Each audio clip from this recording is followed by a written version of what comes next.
Chapter 12. Colonel Meacham sat behind the desk, savoring the richness of his first moments as the commanding officer of Squadron 367. He was alone for the first time since the change of command ceremony, and the forceful chords of the Marine Corps hymn and the proud rhythms of men marching in cadence still sang in his brain. The memory of Guido fluttering and head snapping to the right to pay homage to the new commander filled him with profound gratification. The pomp of flags and the joy of watching a mass of men on the march because he had shouldered the lonely accoutrements of command caused him a moment of fear, awed by the long files of men who marched to fulfill the demands of ceremony, the long grip of tradition. His family had stood with him on the reviewing stand, his sons and daughters lined up like a squad, shiny as new dimes, performed their minor functions well.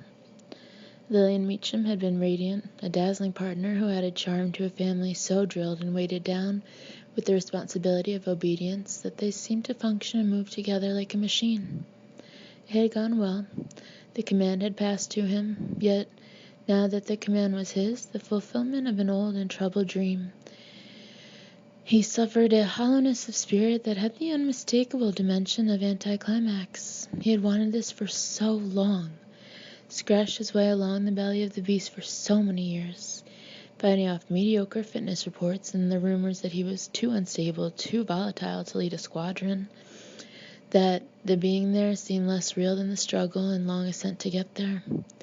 It was a paradox, and Bull Meacham could take anything with more equanimity than paradox. He was at this very moment behind this desk the commander of a fighter squadron, and by some fraudulence or legerdemain of time, all the sweetness had gone out of it.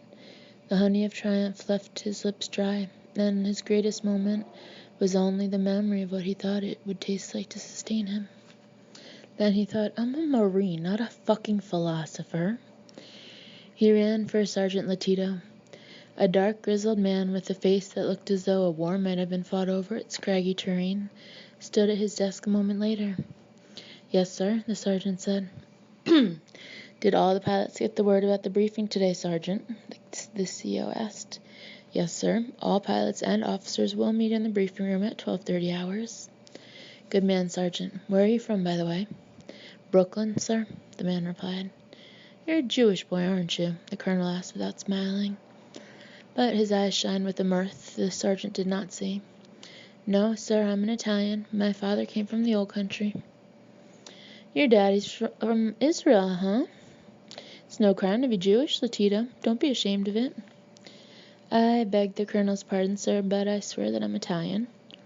Look, Sergeant, the colonel said, his voice lowering now to the brightness fading from his eyes, fading into a stone and hardness. If I want to think you're Jewish, then you are going to be Jewish. If I want you to eat matzo balls instead of pizza, then you'll do it. I like men under my command to jump at everything I say, especially my top sergeant. Sir, the sergeant sputtered, I'm proud of being an Italian. Sarge, you can learn to be proud of being a Jew boy just as easy. That will be all, Latito. Yes, sir, the sergeant saluted. As the sergeant turned to leave, Colonel Meacham called to him, Does your wife make good lasagna, Latito? The sergeant stopped and, without turning around but coming to stiff attention, said, The best, sir, at least in this part of the country. I'd sure like to get a little lasagna the next time she fixes a batch. You will, sir, Latito said, smiling, you will. At precisely 12:30 hours, Colonel Bull Meacham strode into the briefing room to meet the officers of his squadron for the first time. He had known several of them in previous assignments and other bases, and he had met almost all of them in the days preceding his inauguration as their commander. This would be the first time he addressed them as a group. He had rehearsed this speech for 12 years. By studying the strengths and weaknesses of commanders he had served under, he had collected shards and fragments of the speech he would one day deliver to men who looked upon him as their commander. He had descanted his theories about leadership and command, his love for the oldest traditions of the Corps, his definition of duty so often and in the tumult of so many crises that he had practically assured himself that whatever came out when he spoke on that appointed day would be the effluent of hard experience, the natural residue of his years in the Marine Corps, and his philosophy of the officer. He began to speak, aware that he had come to the barricade, that he was mounting it, that this time would never come again. The commander spoke without notes, but from deep in the hardest, holiest place of men. You men, he began, now have the privilege of serving under the meanest, toughest, screamingest squadron commander in the Marine Corps. He paused, eyed each man in the room, then finished. Me, he growled. You also have the privilege of serving the best squadron commander, he said, and paused, then said, me again. Now I am in a very special and very fortunate position. I am the commander of a squadron that has the best damn pilots ever to put their asses on the seats of a jet aircraft. If you are not the best pilots in the Marine Corps, if you are not the best pilots in the armed forces, if you are not the best pilots in the world, then you will be after spending 6 months with me as your commander. In the next couple of months you are going to fly like you have never flown before, do things with jet planes you never thought possible, become proficient in phases of aviation you never dreamed of. In the next couple of months, you have a tough steak to chew, men, but you are going to get so damn good at flying a jet, you're going to forget you have wives and children at home, and that the White Sox are going to win the American League pennant. Now, I don't want you to look at me like I was just your commanding officer. I want you to look at me kind of like I was a god. If I say something, you pretend it's coming from the burning bush. If I sneeze, you sneeze. If I catch leprosy, I want to see some noses dropping off. If I wipe my butt, I want to see the hand of every Marine pilot reaching down to clean up his. We are Marines. We are members of the proudest, most elite group of fighting men in the history of the world. There is not a force on earth that can stand up to us, that can defeat us in battle, that can prevent us from performing our duty, that can deny us victory, that can interrupt our destiny. We are Marines, Marine Corps fighting men, Marine Corps fighter pilots, Marine Corps warriors, Marine Corps killers. We will wear our uniforms with pride. We will honor the traditions of the Corps in all things we do as a squadron. As the commanding officer of this squadron, I am going to tell you that this squadron is going to become a legend in the Marine Corps within 30 days. Because I am going to lead the toughest, flyingest sons of bitches in the world, or I am going to kick some ass all over this base. He shouted, his face red, and his eyes fixed on the essential rectitude of his goal. The men of his squadron sat transfixed. There was no shifting, no clearing of throats, no coughing, and no restlessness. They were not bored. Now, I want obedience and devotion to duty, but there is one kind of Marine I hate, he said, as all ears in the room waited for the word. I don't want anybody sniffing my farts. Fart sniffers become generals, unless they happen to get under my command. If you want to suck on some balls, I suggest you buy a pack of marbles, because I hate a nut-sucking, ball-swinging, fart-sniffing bastard worse than I hate all the Russians in the Kremlin, he roared, looking about the room, rolling now, caught up in the rhythms of his own oratory, the fever and righteousness of his message. You men are under Bull Meacham now, and you're going to look back at all of this as the finest days you spent in the Marine Corps.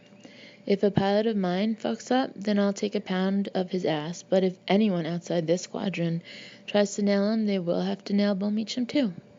We are in this together, men. We are members of the Werewolf Squadron 367, and we are going to make history. I would like to welcome you, gentlemen, to the best squadron ever assembled. Now, he said, the rhythm broken, the major portion of his address over, I'd like to ask a few general questions. Did anyone in this squadron attend an Ivy League school?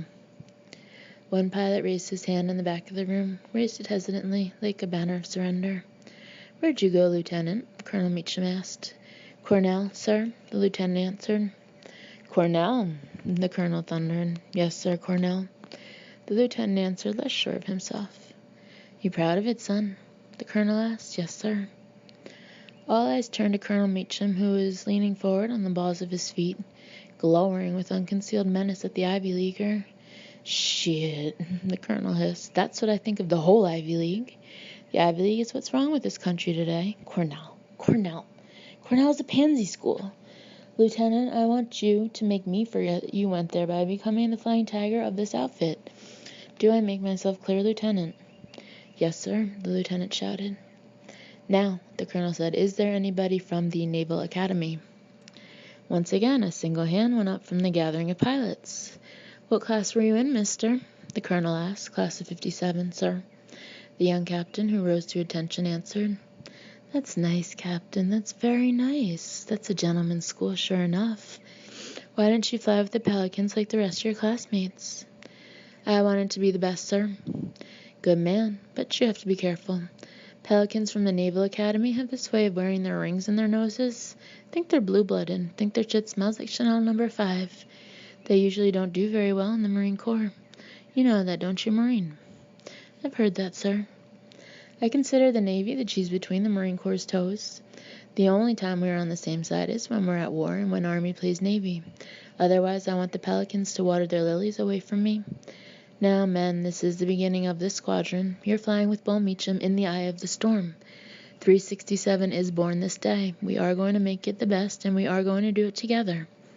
If you have a problem, come to me, and we'll kick the shit out of that son of a bitch together. Dismissed."